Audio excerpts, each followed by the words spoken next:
Alright, what is up, guys? We are back with Claymore, Chapter 88, The Lamentation of the Earth, Part 6. Last chapter we had, or I should say, Helen at first taking on Eastleigh, but of course Eastleigh's just on another level, and Helen wasn't able to do much against him. Deneva comes in, and now the two of them are powering up to fight Eastleigh. Um, I don't think they're gonna die, but I don't think they're gonna win this fight either. And then on top of all of that, you also have these demons or whatever coming into the battle, and I don't know what role they're gonna play. Like that's the really interesting part. Like I said last chapter, that they are like the wild card. They could go either way. They could be here to support Eastleigh. They could be here to fight against Eastleigh. They could be here to fight against both Helen Deneva and Eastleigh at the same time. Like, I don't know, man. Um, well, it's gonna be interesting for sure. I'm just excited, man. So let's get into this. Um, all right, so we got the two of the or the demons, kind of, I guess, just like jumping. I guess. Probably going to the village right now. They literally just landed to where Eastleigh is. Holy crap. Dude, what the hell is gonna happen? Oh man. And yeah, obviously Helen and Deneva have never seen these things before. Um, they do, like I was saying last chapter, they do look reminiscent of Claymores, so I wonder if they're gonna pick up on that or what. What the hell are they? I went a little too far. Damn. Alright, so Eastleigh is definitely seen them before. I don't know what they are, but I don't think they're friendly. Helen, stop! Oh. Helen's arm. What?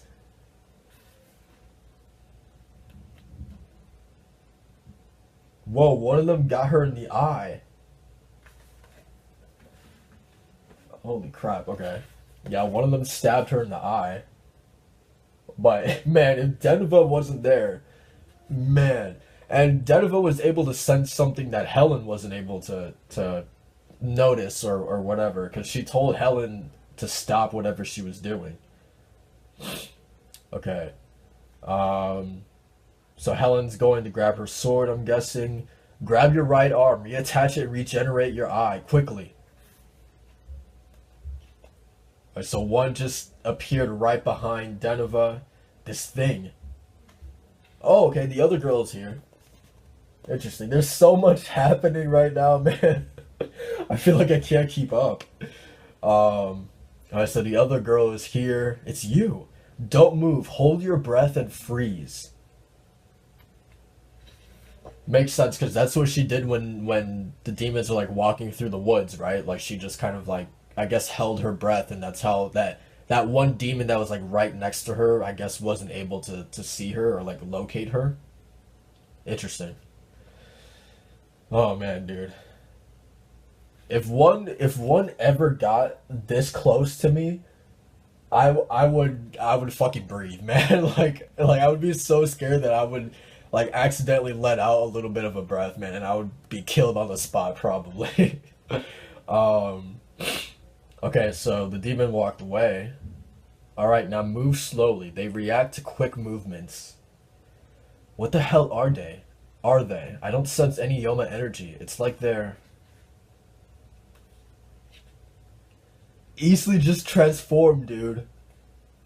Oh man, dude. I get so excited whenever I see this form. Hell yes, dude. Okay. But it's interesting that I wonder why Eastleigh, like, because Eastleigh has seen these things before. Obviously, he's dealt with these demons before. I wonder, like, he should know if he doesn't breathe, then they wouldn't be able to sense him, right? So I wonder why does he feel the need to transform into like his full form to go against these things when theoretically he could just hold his breath and not move and he would be safe from them? I'm guessing. I don't know. But it's definitely very interesting that he transformed to deal with these things. What? That's Eastleigh's awakened form? Now he's just slaughtering all of these demons. He's taken down three of them. But one's like grabbing onto him. Huh. he just he just threw one against the wall on that panel. He was just basically like, get off me. Damn, okay.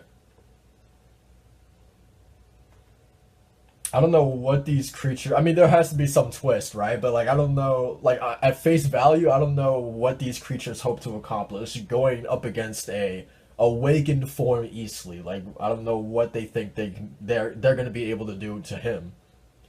Um. Okay, so it looks like the one that he threw against the wall is all right.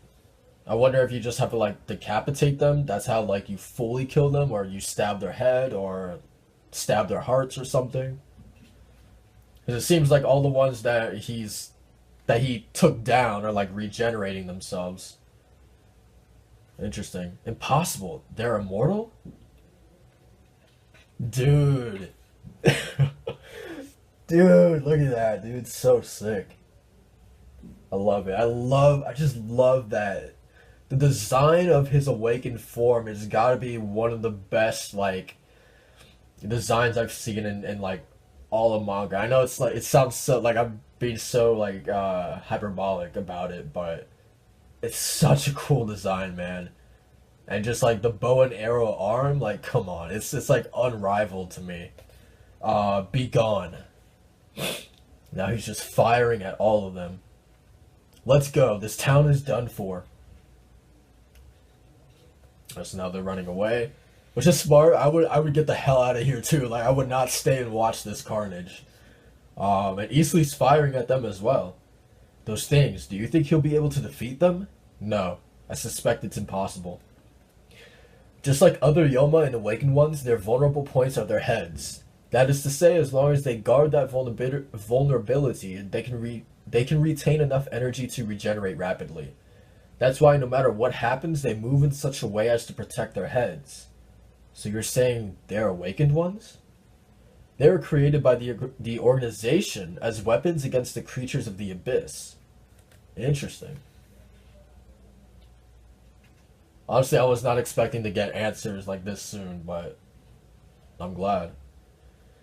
Um, I'm actually shocked that Eastly is actually having like trouble against them, right? On that panel. Like they're actually strong enough to take out his arm. It's like they're almost like feeding on him as well, right? Because he's got like two on his body that are just like it looks like they're just like biting into him. I don't know. We are downwind and we are far enough away now that they won't find us. How are your wounds? I reattached my arm, but I'm having trouble with my eye. I might not be able to fix it. With all that's happened now, you can't say we're not involved. I want you to tell us what those things are. Um, 7 years ago, around the same time as the Battle of the North, the organization ended one line of research and began another. They took the bodies of the 11 awakened ones that had attacked their headquarters and started experimenting with them. They created a new breed of warrior using the flesh not of Yoma, but awakened ones. What? That's insane. If they did that, then that's right. The things that came into being can't be called warriors at all. Instead of creating humans who possess monstrous qualities, the organization created monsters in human form. The reality is that they no longer possess even a shred of humanity. All that remains is a burning hunger for flesh and blood. The organization accomplished this by using the results of the experiments completed 7 years ago. The subject's sense of self was torn out from the roots, and they were conditioned to crave only a single source of food. Their eyes were ripped out and their mouths sewn up. They were made into creatures that would endlessly pursue the prey that was allotted to them.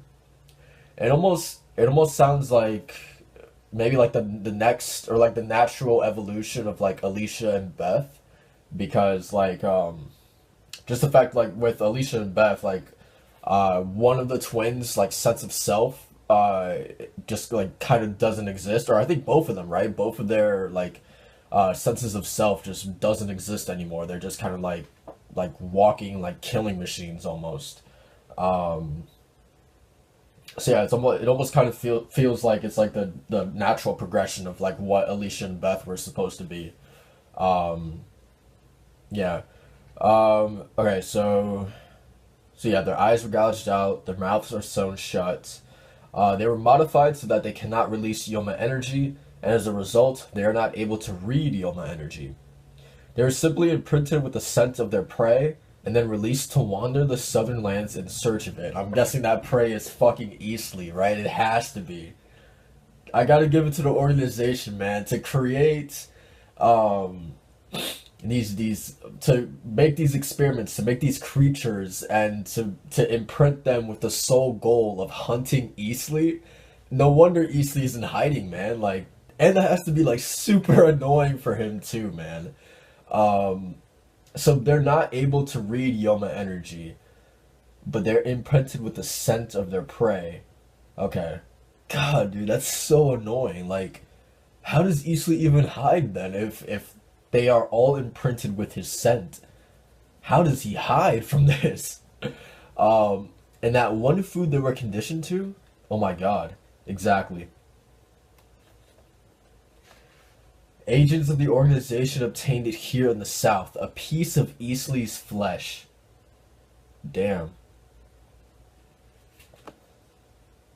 Um, Filthy beasts. The organization created 11 of those demons. Abyss feeders. That is what the organization has named them. Abyss feeders. Okay. Man, I feel like I actually feel bad for Eastleigh in this situation.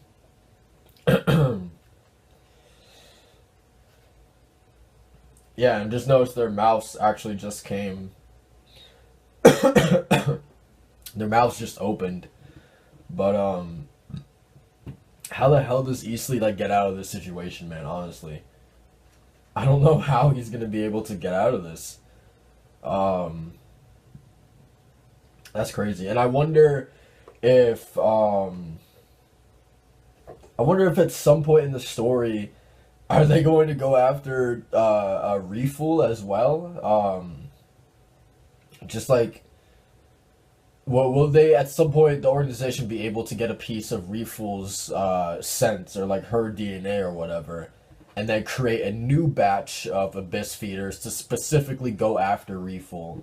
Um, I would imagine so, right? At some point that they're gonna do that as well. Um, Weird. I'm really curious that like I don't know. I don't know if I find it a little weird that like so like at the core the abyss feeders are just like experimented awakened ones, right? Like that's what they are like at their core. They're just awakened ones that have been experimented on to make basically experimented to make a new form of a warrior that have basically like lost their humanity. Like they're not even human anymore, right? Um, yeah, so I mean, I'm just trying to see like, does it make sense for Eastleigh to be struggling this much against 11 awakened ones? But then, like, when you think about it, like, we're talking about 11 awakened ones, right? So, like, I guess it makes sense, but I don't know. I guess I'm just waiting for Eastleigh to just like absolutely wipe the floor with all of them. I guess it makes sense that he would be struggling a little bit since he is by himself. Um, yeah, I don't know. I don't know if there's like it makes you wonder like is there something handicapping him or something, or I don't know, man. Um, and then we know that they're not immortal, right? The abyss feeders. Like if you aim for their head, yeah, if you aim for their head, then they will die. But they move in such a way that they protect their head, so it makes it really difficult to actually kill them because of that. Does Eastly know this information? Um, yeah, I don't know if he does. Because I don't think he's aimed for the head once in this entire battle. Like everything that we've seen has pretty much been like body shots, I think, or like him throwing them against walls and things like that, or he's just like carving up body parts or like splitting them in half. I don't think he's ever really gone for the head. Um, but yeah, I don't know. It's weird, but at least we know that these things can be killed. Um, it's just a matter of, does Eastly know how to kill them? That's the thing. Because if he doesn't, then this battle will drag on as long. I mean, this battle could drag on for forever, right? Because they would just keep regenerating themselves. Um, the battle would just go on until, theoretically, until Eastly wears himself out, right? Which, I mean, it's pretty crazy, man. Like, to think about it, like this really is like the perfect weapon against Eastly. Um, and I'm like holding out hope. Maybe like, does Priscilla come in to help him or to like get him out of there? That also begs another question: why is Priscilla and Eastly not together? Did I wonder if Eastly, obviously they knew, or they saw this coming, or Eastly somehow figured out that these things were only targeting him, so then he sent Rocky and Priscilla, away from him to protect them, basically. I wonder if that's why the three of them aren't together anymore. Um, I don't know, man. A lot of questions, but I'm like really scared for like Eastly, man. Like, I don't know. This is hard. I don't see how he gets out of this, honestly. Um, it's 11 awakened ones, man. That would be tough for like any creature of the abyss, honestly. Man, I feel like even Reeful and Delph together would struggle against the abyss feeders, right? Um, yeah, it's crazy. It's crazy to think that the organization has created possibly the solution to their problem, that is the creatures of the abyss. It's really insane to think about. But yeah, that's it for the chapter, guys. Really enjoying where this is going. I'm scared at the same time, but I'm glad Deneva and Helen are out of there. That's a great development to get them out of there, because this is beyond them. Like, truly, this is beyond them. Um, so yeah, that's it for the chapter, guys. Thank you guys for watching. Like, comment, subscribe, and I'll see you guys in the next one. Peace.